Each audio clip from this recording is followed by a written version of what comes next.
Hello विद्यार्थियों, आप सभी का एसडी स्टडी सेंटर में बहुत बहुत स्वागत और अभिनंदन है। आपको विदित हो चुका है कि हम लोग कक्षा 10 की सत्र 2023-24 के लिए गणित का अध्ययन शुरू कर दिए हैं, जिसमें हम लोगों ने एक चैप्टर वास्तविक संख्या रियल नंबर्स पूरा कर चुके हैं। अब हम लोग दूसरा चैप्टर लेकर के चल रहे हैं, जिसका नाम है बहुपद पॉलिनोमियल्स, जिसमें हम लोगों ने बहुपद क्या होता है, बहुपद कितने प्रकार का होता है और बहुपद को हम लोग आलेखन कैसे कर सकते हैं, ग्राफ पेपर पर प्रदर्शन कैसे कर सकते हैं, कार्तीय तल पर दिखा कैसे सकते हैं, और साथ ही में प्रश्न 2.1 को हल कर चुके हैं। आज हम लोग चर्चा करने वाले हैं कि बहुपद और के शून्यकों और बहुपद का जो गुणांक होगा उसके बीच क्या संबंध होते हैं, यही हम लोग आज सीखने वाले हैं और प्रश्नौली 2.2 को सॉल्व करने वाले हैं। तो आइए बिना विलंब किए हम लोग चलते हैं अपनी टॉपिक की ओर। आप विद्यार्थी जानते हो कि कोई रैखिक बहुपद है, अगर रैखिक बहुपद है तो उसे हम लोग ax प्लस b के रूप में लिख सकते हैं, जहां आपका a और b क्या है, अचर मान है, अचर मान है। अब अगर इसके शून्यक की बात करें तो इसका शून्यक होगा, अब इसके गुणांक a और b हो गए तो इसका शून्यक होगा आपका -b/a। यह रैखिक बहुपद के शून्य की बात हो रही है। अगर हम इसमें उदाहरण लें तो 2x + 3 है और ये इसके देखो अचर मान है ये। तो अगर इसके शून्यक की बात करें तो आप देख सकते हो इसका जो शून्यक होगा वो होगा, ये b है और ये a है -3/2 और ये इसके गुणांक है और इसके शून्यक हो गया -3/2। अब आप इसे रख कर इसमें चेक कर सकते हो, 2x + 3 तो 2 -3/2 + 3, 2 से 2 कैंसिल हो गया, -3 + 3 इक्वल क्या गया 0 के। यानी शून्यक वह अचर मान होता है जो बहुपद के में चर के स्थान पर रखने से बहुपद को शून्य में कन्वर्ट कर देता है, बहुपद को शून्य बना देता है। तो आपने देखा रैखिक बहुपद में जो ये गुणांक हैं और जो शून्यक है, शून्यक ये हुआ -3/2 और ये गुणांक हुआ, इनके बीच में ये संबंध होता है। आइए अब हम लोग चलते हैं द्विघात बहुपद के शून्य की चर्चा करेंगे। इस चैप्टर में मुख्य रूप से हम लोग द्विघात और त्रिघात बहुपदों के शून्यकों के विषय में चर्चा करेंगे। तो आइए देखते हैं, कोई द्विघात बहुपद अगर है तो वह यह इस रूप का होगा, ax² + bx + c के रूप का हो सकता है। इसमें ये वाला पद कभी गायब नहीं होगा, इनमें से एक पद कोई भी गायब भी हो सकता है। जैसे आप यहाँ देख सकते हो x² + 5x + c + 6, तो यहाँ पर एक सब के सब, यानी ये वाला पद भी है, ये वाला पद भी है, ये वाला पद भी है। लेकिन कहीं कहीं आपको मिलेंगे कि ये ax² + c के रूप में मिल सकता है, जैसे x² + 25 के रूप का मिल सकता है, या कहीं ax² + bx के रूप में मिल सकता है, जैसे आपका x² + 5x ऐसे भी मिल सकता है। लेकिन यह पूरी की पूरी जो द्विघात बहुपद की जो बॉडी होती है, जो स्ट्रक्चर होता है, ये होती है। तो आइए देखते हैं, जो ये अचर मान है, जो इनके गुणांक हैं, x² का गुणांक a है, x का गुणांक b है और ये अचर मान है। तो ये जो गुणांक हैं और इनके जो शून्यक होंगे उनके बीच में क्या रिलेशन होता है, क्या संबंध होता है, आज हम उसी को देखने वाले हैं। तो आइए हम लोग चलते हैं, देखते हैं कि इनके शून्यकों और इनके गुणांकों के बीच क्या रिलेशन है। तो मान लिया ये दो कोई आपका ax² + bx और +c कोई द्विघात बहुपद है, तो मान लिया इसके शून्यक, मान लिया इसके शून्यक अल्फा और बीटा है, मान लिया इसके शून्यक अल्फा और बीटा है। तब हम देखेंगे कि अल्फा प्लस बीटा, यानी यहां पर मैं लिख दूं शून्यकों का योग, शून्यकों का योगफल यानी अल्फा प्लस बीटा होता है माइनस बी बटा ए, या इसी को लिखते हैं माइनस एक्स का गुणांक बटे एक्स स्क्वायर का गुणांक, यानी माइनस एक्स का गुणांक ये बी और माइनस एक्स का गुणांक और बटे एक्स स्क्वायर गुणांक ए, तो देख लो माइनस बी बटा ए ही हो रहा है। दूसरा हम लोग यहाँ देखते हैं शून्यकों का गुणनफल, शून्यकों का गुणनफल होता है अल्फा एंड बीटा, यानी शून्यकों के गुणनफल को अल्फा बीटा बोलते हैं। तो आप देख सकते हो ये होता है सी बटा ए, या इसी को आप लिख सकते हो, यहाँ लिख देते हैं अचर पद बटे एक्स स्क्वायर का गुणांक। तो ये दो चीजें आपको दिमाग में रखनी है, ध्यान में रखनी है। ये इनके गुणांक हैं और इन गुणांकों और ये जो शून्यक मैंने अल्फा बीटा माना था, इनके बीच में ये रिलेशन होता है। लेकिन ये होता कैसे है? आपके दिमाग में प्रश्न उठ रहा होगा कि सर जी ने तो ऐसे लिख दिया, फिर ये होता कैसे है? हम इसे प्रूफ भी करेंगे और प्रूफ करके देखेंगे भी। तो चलिए हम लोग देखते हैं। जहाँ पे ये मान लीजिए ए एक्स स्क्वायर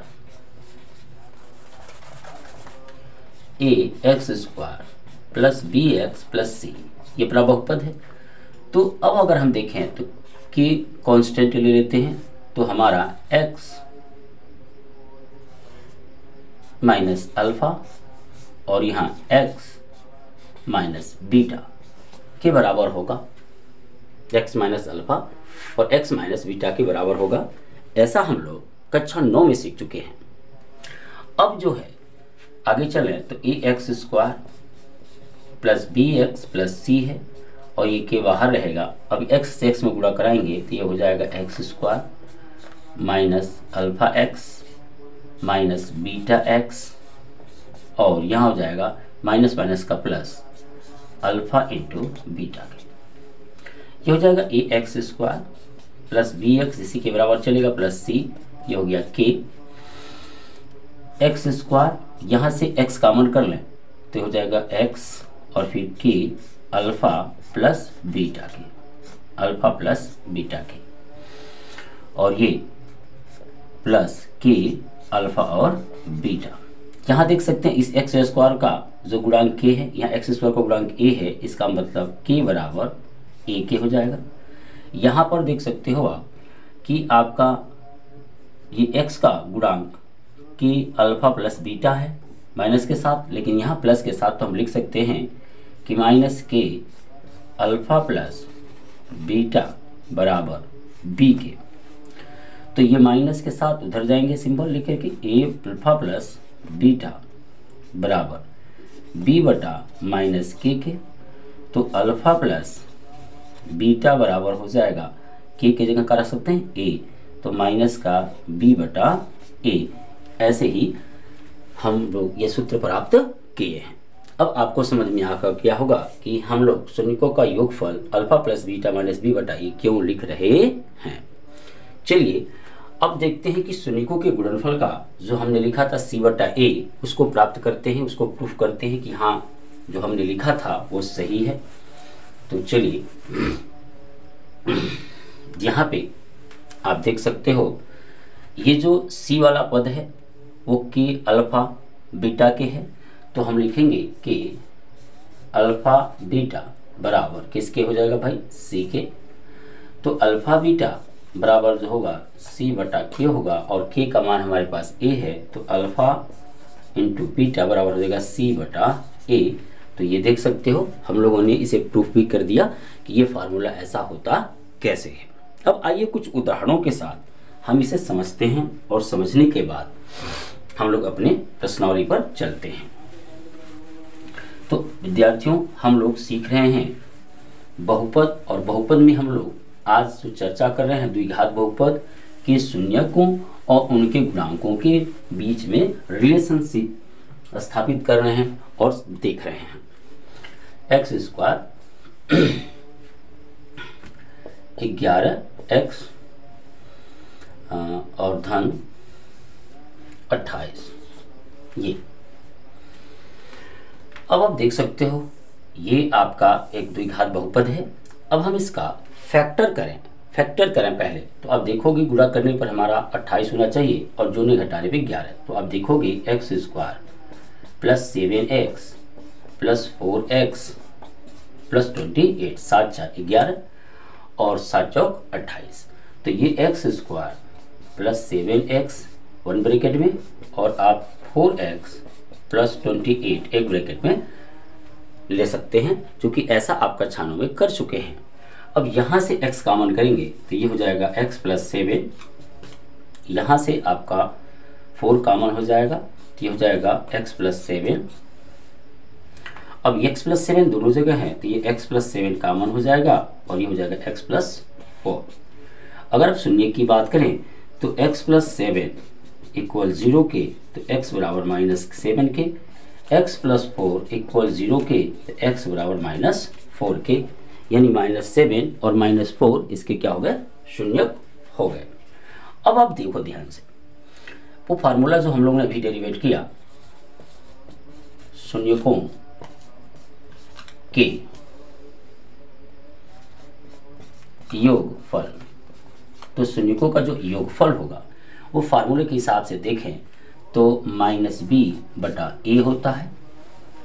इसका मतलब -11 बटे यहाँ कुछ नहीं तो 1 होगा।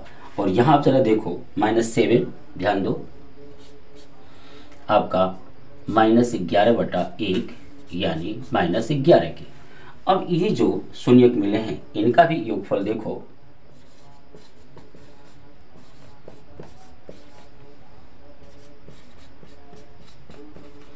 तो आप देखोगे -7 और यहाँ प्लस -3 4, तो आप देखोगे -7 -4 -11 के ही हो रहा है। तो आपने देखा इस गुणांक और इस गुणांक के बीच शून्यकों का योगफल छिपा हुआ है। अब इस गुण के और इसके इस अचर पद और x स्क्वायर के गुणांक के बीच शून्यकों का गुणनफल भी छुपा हुआ है। आप देखो गुणनफल की बात करें, शून्यकों के गुणनफल, शून्यकों के गुणनफल, तो आप देखोगे ये होता है c/i, तो आप देखोगे c 28 है बटा 1, यानी कितना आ गया 28। अब आप जरा ध्यान से देखो तो आप देख सकते हो इसका जो शून्यक है -7 और -4 है, तो -7 इंटू -4 7 चौक 28 ही प्राप्त हो रहा है। तो यहाँ समझने की बात यह है कि शून्यकों के जो शून्यक हैं और जो इनमें ये गुणांक दिए हैं, देखिए x का गुणांक 11 हो गया, x स्क्वायर का गुणांक कुछ नहीं है तो 1 हो गया। तो इन गुणांकों के बीच और इन शून्यकों के बीच ये रिलेशन होता है, ये हम लोगों ने समझ लिया। अब हमें एक चीज़ समझनी और है, यदि हमारे पास शून्यक दिए हुए हों, जैसे आपने इसके शून्यक -7 और -4 निकाल रखे हैं, तो हम इसको बना भी सकते हैं, तो चलिए देखते हैं कि इसे हम कैसे बनाएंगे, इसे फिर से कैसे प्राप्त करेंगे। तो हमने अभी जो है इसके शून्यक निकाले, क्या इसके जो शून्यक हमने अभी निकाले गुणनखंड करके वो निकाले थे -7 और -4। अब इसके लिए अगर आपको द्विघात बहुपद का निर्माण करना है तो होता है x² माइनस शून्यकों का योगफल,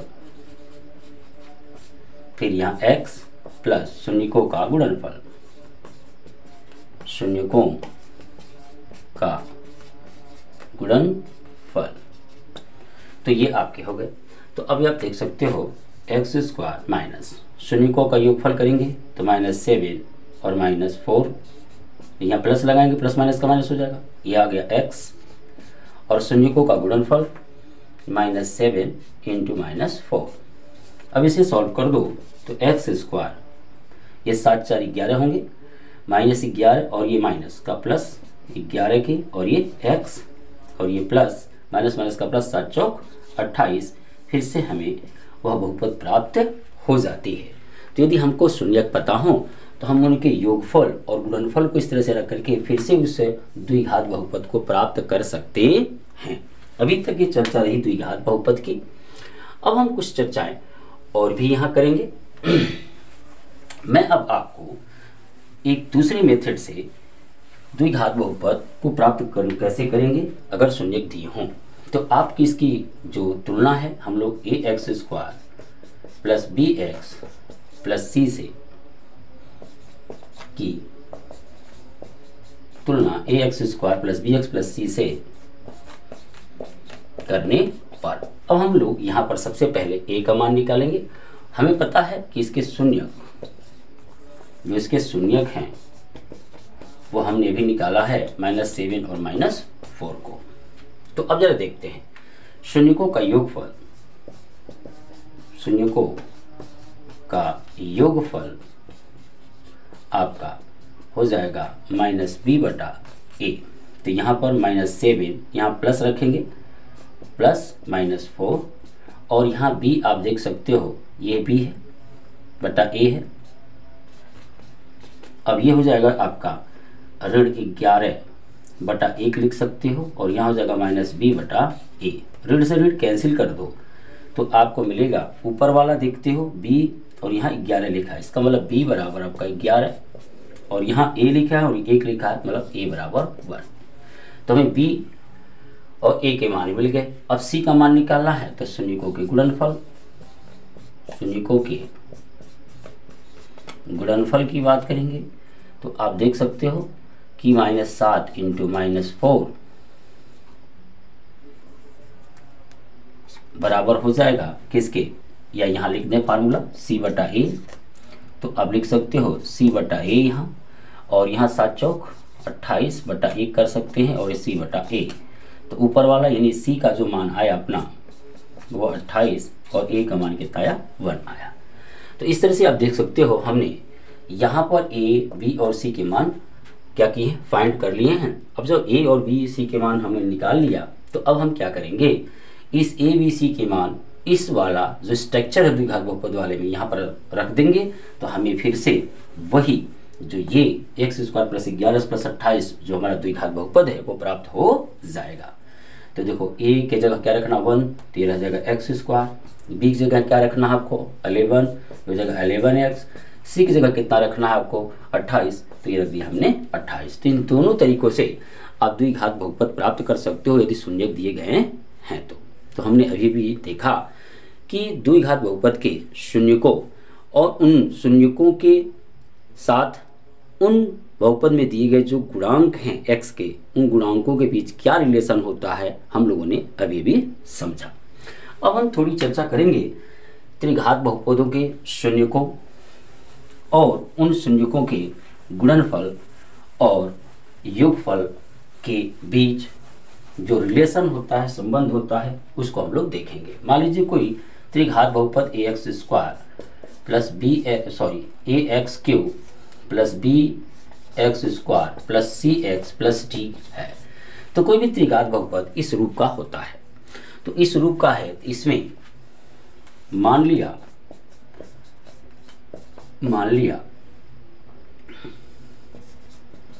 बहुपद के शून्यक अल्फा, बीटा और गामा है, अल्फा, बीटा और गामा है। तब alpha plus beta plus gamma यानी शून्यकों का योगफल होता है यहाँ पर -b/a। सेम उसी तरह से यानी इसको हम लिख सकते हैं एक माइनस x² का गुणांक बटा x पे q का गुणांक। सेम उसी तरह से हम लोग बना रहे हैं। ऐसे ही यहाँ पर आप देखोगे दो शून्यकों के योगफल का गुणनफल का योगफल, सॉरी दो शून्यकों के गुणनफल का योगफल, यानी इसको ऐसे प्रदर्शित करते हैं alpha beta, beta gamma, gamma alpha, और ये होता है आपका d/a। ये होता है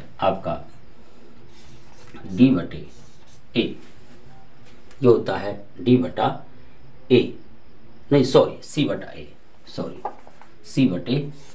ये c/a होता है। यानी आप इसे ऐसे भी कह सकते हो कि x का गुणांक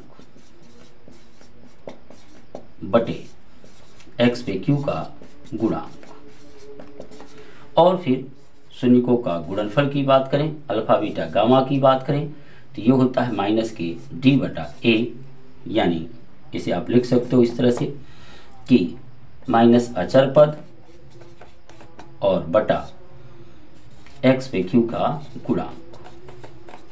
तो इस तरह से आप देख सकते हो कि हमारे त्रिघात बहुपद के ये रिलेशन हुआ क्या, इनके गुणांकों और जो अल्फा बीटा गामा शून्यक दिए थे उनके बीच में ये रिलेशन, ये संबंध होता है।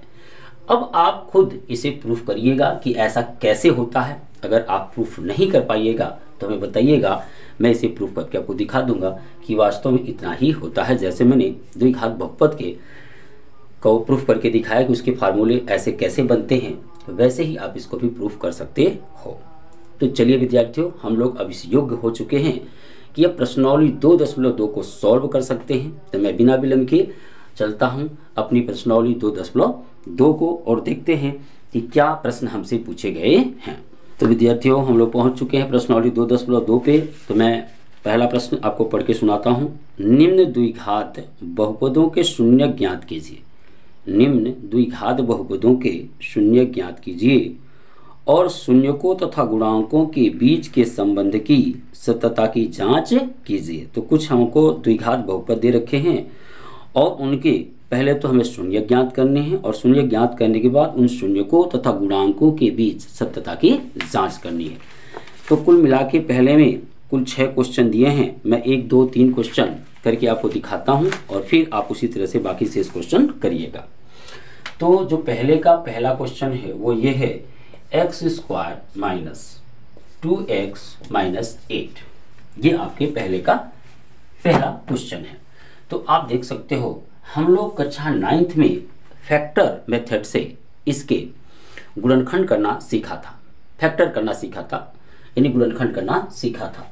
और फिर हम उसे शून्य से तुलना करके इसके शून्य भी प्राप्त कर सकते हैं। तो चलिए, गुणा करने पर 8, शून्य घटाने पर आपका 2, तो 4 दूनी 8, यानी आपका 4x में से यदि मैं 2x माइनस करूं, देखो प्लस माइनस का 4x और प्लस का 2x रख दिया, तो माइनस के 4x में से माइनस का 2x घटेगा तो माइनस का 2x बच जाएगा और 4 दूनी 8, हमारी शर्त ये पूरा होती है। ऐसा हम लोग कक्षा 9 में सीख चुके हैं। अब देखोगे x² माइनस 4x एक ब्रैकेट में डालें और यहाँ पर 2x माइनस 8 एक ब्रैकेट में डालें। तो यहाँ से आप x कॉमन कर सकते हो, तो ये हो जाएगा x माइनस 4। यहाँ से आप 2 कॉमन कर सकते हो, तो ये हो जाएगा x माइनस 4। तो ये हो गया हमारा x माइनस 4 और यहाँ हो गया x प्लस 2। तो अब अगर शून्य की बात करें तो शून्य किसके हो जाएंगे, x माइनस 4 इक्वल 0 के x बराबर 4 के, x प्लस 2 इक्वल 0 के x बराबर माइनस 2 के। तो आपने देखा कि जो इसके शून्यक हैं वो x बराबर 4 और माइनस 2 आए हैं। तो इसके जो शून्यक हैं वो हो गया 4 और माइनस 2 के। अब हम देखेंगे ये जो शून्यक हैं इनका, और ये जो यहाँ पर कुछ नहीं है, एक गुणांक है, यहाँ 2 गुणांक है और ये अचर पद है, इनमें क्या रिलेशन होता है, क्या संबंध होता है, उसी की सत्यता की जांच करेंगे। तो लिखेंगे शून्यकों तथा गुणांकों के बीच सत्यता की जांच। तो हमने फार्मूला अभी बनाया कि शून्यकों का योगफल, तो शून्यकों का योगफल हम देखेंगे इसके। तो ये रहा शून्यकों का 4 प्लस माइनस के 2, तो ये आ जाएगा आपका प्लस माइनस का माइनस 2, यानी हो गया 2। अब हम फार्मूले से देखेंगे क्या यही चीज हमको मिलती है। शून्यकों का योगफल वो होता है आपका माइनस b बटा a। हम लोग अभी फार्मूला बनाए हैं, तो ये देख सकते हैं, ये वाला a, यहाँ b और ये c। तो ये हो जाएगा आपका माइनस माइनस 2 पहले से है और a के पास कोई गुणांक नहीं है तो 1 है, तो ये हो जाएगा आपका माइनस माइनस का प्लस 2, एकदम सेम वही चीज मिला।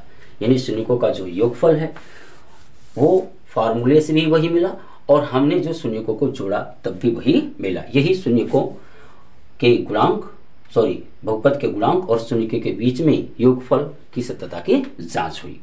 अब देखते हैं इसके गुणनफल की बात करते हैं। तो शून्यकों का गुणनफल शून्यकों के गुणनफल ये हो जाएगा 4 × -2, तो ये हो जाएगा आपका -8।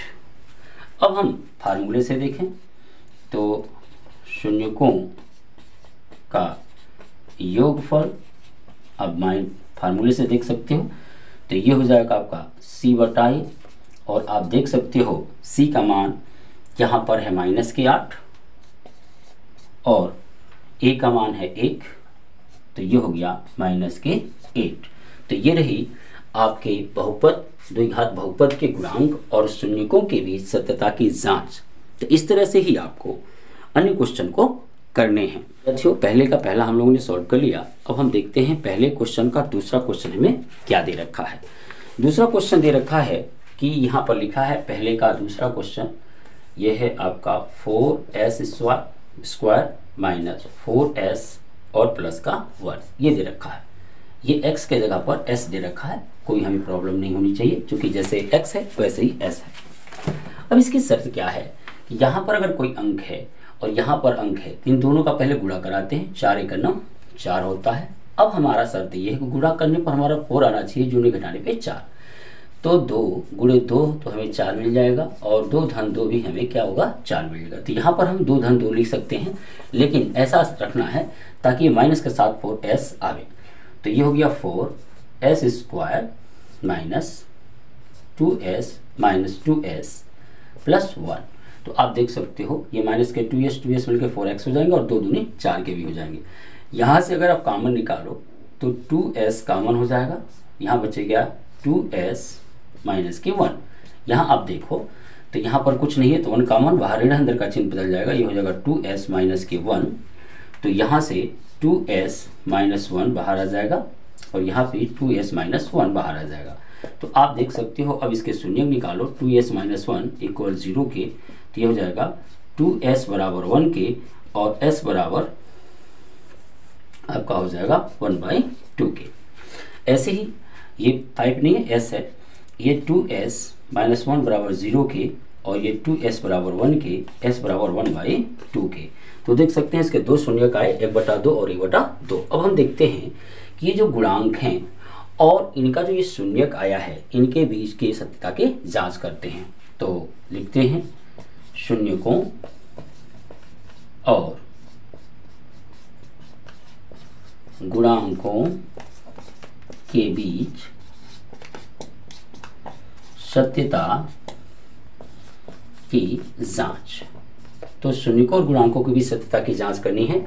तो सबसे पहले हम देखेंगे इनके गुणा कितने आते हैं। तो हम देखेंगे शून्यकों का योगफल, आप देखो पहले गुणनफल नहीं पहले योगफल देखेंगे हम लोग। तो 1/2 और प्लस 1/2 तो हर बराबर है, तो 2/2 यानी 1 के। अब हम फार्मूले से देखें, जो फार्मूला हम लोग डेरिवेट किए थे शून्यकों का योगफल, तो आपका आता है -b/a। तो आप देखोगे कि यहाँ पर -4 है, -b/a, यहाँ पर -4 है, तो -4 और बटा यहाँ पर 4, ए का मान भी गुणांक है 4, ऋण से लिए धन हो जाएगा, ये भी आ जाएगा कितना 1, बिल्कुल सही है। अब आप देखो शून्यकों के गुणनफल, शून्यकों के गुणनफल, तो शून्यकों की गुणनफल की बात करें तो ये हो जाएगा 1/2 × 1/2, तो ये हो जाएगा 1/4। अब आप देख सकते हैं कि हम क्या फार्मूले से भी वही चीज़ हमें मिलती है। तो अगर आप ध्यान से देखेंगे तो हम लोग चेक कर पाएंगे कि फार्मूले से भी हमें वही चीज़ मिलेगी। तो यहाँ पर शून्यकों के गुणनफल तो होता है c/a। तो आप देख सकते हो c का मान कितना है 1 और a का मान है 4, तो 1/4 ही हमें प्राप्त हुआ। तो ये रहा शून्यकों और बहुपद के गुणांकों के बीच सत्यता की जांच। तो हमने पहले के दूसरे क्वेश्चन को भी सॉल्व कर दिया। आइए एक आध क्वेश्चन और सॉल्व कर देता हूं, बाकी शेष आपके लिए होमवर्क रहेंगे जो आप करेंगे, और अगर आपको दिक्कत होती है तो हमें कमेंट बॉक्स में लिख करके बताएंगे, मैं उस समस्या को दूर करती हूँ। हम लोगों ने पहला क्वेश्चन और दूसरा क्वेश्चन सॉल्व कर लिया है। अब हम लोग तीसरे प्रश्न की ओर चलते हैं, और तीसरा प्रश्न आपका ये है 6x² - 3x - 7x। तो आप इसे देखते हो कि हमारा आरोही या अवरोही क्रम यह होना चाहिए, तो मैंने इसे पहले ठीक किया, 6x² + 7x + 3 किया। अब ये 6 और 3 का गुणा होगा तो 6 3 हो जाएगा आपका 18। अब गुणा करने पर 18, जोड़ने घटाने पे 7, तो 9 दूनी आपका हो जाएगा 18, और 9 में से यदि -2 कर दें तो 7 बच जाएगा। तो यहाँ पर आप लिखोगे 6x² माइनस के 9x और प्लस के क्या कर दोगे 2x, ताकि माइनस में से 2x घट जाए तो आपको माइनस का 7x मिल जाए। यहाँ हो गया माइनस के 3।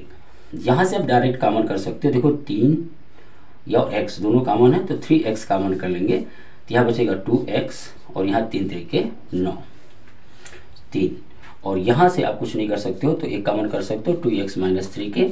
अब देख सकते हो ये दोनों जगह सेम चीज़ें हैं, तो 2x - 3 की आप कॉमन कर सकते हो, फिर बचेगा 3x प्लस के 1।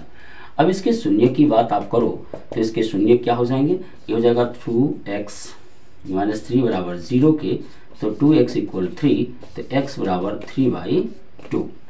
यहाँ पर 3x + 1 = 0 के, तो x बराबर ये हो जाएगा, इधर जाएगा -1 और ये हो जाएगा /3। तो इसके ये शून्यक हो गए 3/2 और माइनस के 1/3। अब हम क्या करेंगे, शून्यकों जो ये शून्यक हैं इनके और ये जो गुणांक है इनके बीच सत्यता की जांच करेंगे। तो आइए देखते हैं इसकी सत्यता की जांच करते हैं। तो लिखेंगे शून्यकों और गुणांकों के बीच सत्यता की जांच। शून्यकों और गुणांकों के बीच सत्यता की जांच। तो शून्यकों और गुणांकों के बीच जो सत्यता की जांच करनी है वो ये रहा कि सबसे पहले हम शून्यकों का गुणनफल देखेंगे। शून्यकों का गुणनफल, तो जो शून्यकों का गुणनफल है तो वो हमारा रहेगा माइनस ये आपका 3/2 इंटू माइनस के 1/3। तो यहाँ आपका 3 से 3 कट गया, आएगा माइनस के 1/2। अब हम इसको फार्मूले पर चेक करें तो शून्यकों के गुणनफल हमने लिख दिया है, गुणनफल तो आप देखोगे होता है वो c/a। तो आपका c का मान यहाँ है आपका -3 और a का मान है आपका 6, तो ये हो गया 3 × 9 3 3 6 माइनस के 1/2। इस बार हमने गुणनफल को पहले निकाल लिया है, अब योगफल को निकाल लेते हैं। तो शून्यकों का योगफल, शून्यकों का योगफल की बात करेंगे तो हो जाएगा 3/2 प्लस और यहाँ माइनस के 1/3। तो आप देखोगे कि हर ये हो जाएगा 3 3 के 9 प्लस माइनस का माइनस, 2 1 9 2/6, तो ये हो जाएगा आपका 7/6। तो आप देख लो ध्यान से, अगर हम फार्मूले पर रखें इसे तो फार्मूले पर रखेंगे तो ये वाला हम अपना है, तो ये हो जाएगा अपना माइनस के b/a। तो यहाँ पर आप देखो माइनस है और यहाँ माइनस माइनस का प्लस हो जाएगा, और ये हो जाएगा आपका 7 और ये हो जाएगा आपका 6। तो 7/6 ही हमें प्राप्त हो रहा है।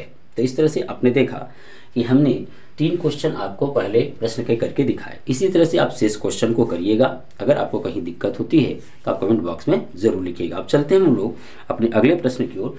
जो अपना अगला प्रश्न है क्या कह रहा है उसको हम लोग पढ़ते हैं और पढ़ करके उसको सॉल्व करते हैं, और प्रश्नावली 2.2 को टाटा बाय कहते हैं, क्योंकि हम लोग इसको अच्छे से समझ चुके हैं। अब हम लोग प्रश्नावली 2.2 को सॉल्व करने के बाद अगले वीडियो में प्रश्नावली 2.3 की ओर बढ़ चलेंगे।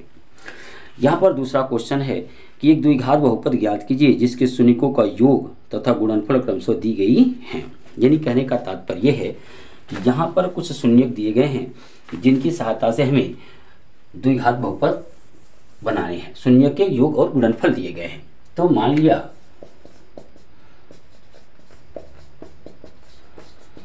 शून्यक अल्फा और बीटा हैं, तो आपके अल्फ़ा प्लस बीटा यानी आपके दिया हुआ है शून्यक दिया है पहला, दूसरा का पहला क्वेश्चन है शून्यक दिया है 1/4 और माइनस का 1। तो अब हम इसके अल्फ़ा और प्लस बीटा जो है उसको 1/4 मानेंगे और अल्फ़ा इंटू जो बीटा होगा उसको माइनस के 1, यानी ये योगफल है पहला और दूसरा गुणनफल दिया हुआ है। अब हमें द्विघात बहुपद बनाने हैं, तो 2x² minus alpha plus beta शून्यकों का योगफल x और प्लस अल्फ़ा बीटा शून्यकों का गुणनफल। तो x² अल्फ़ा आपका प्लस बीटा का मान है 1/4 और यह हो जाएगा x के, और अल्फ़ा इंटू बीटा का मान है 1। तो ये देखेंगे x² माइनस के 1/4x और धन के 1 हर बराबर करेंगे तो हो जाएगा 4x² माइनस x प्लस 4 और टोटल के बाई 4। अब जब लास्ट में शून्य कब निकालोगे तो ये 4 शून्य में, जब लास्ट में शून्य निकालो तो बराबर शून्य की तुलना करोगे तो ये जाएगा इधर शून्य हो जाएगा, इसलिए इस 4 को हटा देते हैं। ये रहा वह बहुपद कौन सा 4x² माइनस x प्लस 4। आइए दूसरे क्वेश्चन को देखते हैं, उससे कैसे हम द्विघात बहुपद प्राप्त कर सकते हैं। तो द्विघात बहुपद प्राप्त करने के लिए हमने पहले ही फार्मूला बता दिया है। तो दूसरे का जो दूसरा है वो दे रखा है √2 और माइनस का 1/3। इसका मतलब अल्फ़ा प्लस जो बीटा है वो √2 है और अल्फ़ा इंटू जो बीटा है वो 1/3 है। तो फिर हम इसे निकालेंगे x² minus alpha plus beta x और यहाँ पर अल्फ़ा इंटू बीटा। तो x² अल्फ़ा और बीटा की जगह हम √2 रख सकते हैं और अल्फ़ा इंटू बीटा की जगह हम रख सकते हैं 1/3। अगर हम हर बराबर करें तो ये हो जाएगा यहाँ पर 3x² 3√2x प्लस 1 और बाई 3। तो अब जब शून्यक निकालोगे तो यहाँ 0 लिखोगे तो ये 0 में कन्वर्ट हो जाएगा, इसलिए 3 को हटा देते हैं। ये हो रहा बहुपद।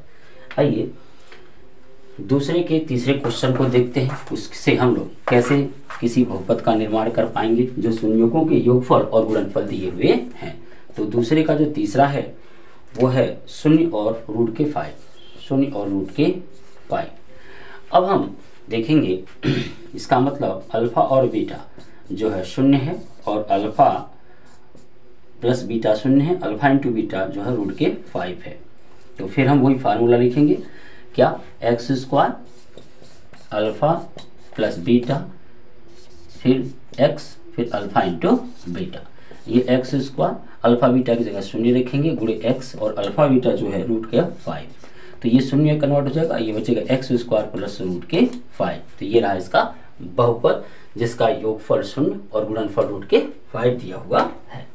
चलिए अगले क्वेश्चन, दूसरे के अगले क्वेश्चन को हम लोग देखते हैं और जल्दी से इस प्रश्नावली को फिनिश करते हैं।